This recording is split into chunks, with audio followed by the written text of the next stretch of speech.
இந்த கிராமத்துல ஒருத்தனோட பாட்டி சாக கிடக்குறாங்க. கடைசியா பால் ஊத்தலான்னு போகும்போது, டிவி பக்கமா கண்ண காட்டுறாங்க. அங்க இருக்கவங்கலாம் சேர்ந்து டிவி ஆன் பண்ணி விட்டா, அங்க ஒரு நாடகம் ஓடிக்கிட்டு இருக்கு. அந்த நாடகத்துல புருஷனும் பொண்டாட்டியும் சேராமலே இருக்காங்க. இத பார்த்துக்கிட்டு இருந்த அந்த பாட்டி டக்குனு எந்திரிச்சு, "எத்தன வருஷமாடா இழுத்துக்கிட்டே இருப்பீங்கன்னு" சொல்லி திட்டுறாங்க. அங்க இருக்க எல்லாருமே ஷாக் ஆயிடுறாங்க. அதே ஊர்ல இருக்க நம்ம ஹீரோ கேபிள் டிவி வச்சு நடத்திக்கிட்டு இருக்கான். அவனுக்கு 2 க்ளோஸ் ஃப்ரெண்ட்ஸ் இருக்கானுங்க. இவனுக்கு 2 பேரும் கல்யாணம் ஆயிருச்சு. ஆனா பொண்டாட்டிங்கள கொத்தடிமை மாரி வச்சு நடத்திக்கிட்டு இருக்கானுங்க. இப்ப ஹீரோக்கு ஒரு பொண்ணு பார்க்கறதுக்காக போயிருக்காங்க. அந்த பொண்ணு வேலை பார்க்குற பொண்ணு போல இருக்கு. லேட்டா வரா. அவங்க அம்மாவுக்கு சுத்தமா பிடிக்கல.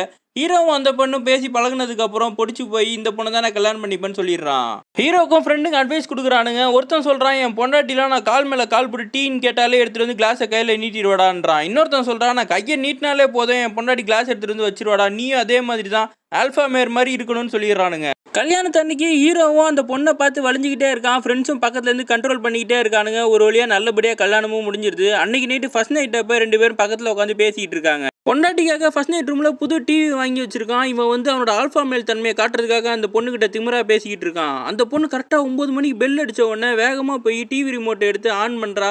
அந்த பாரம்பரியமான நாடகம் ஒன்று ஓடிக்கிட்டு இருக்கு. இவளும் அசராம அங்க உட்காந்துருக்கா.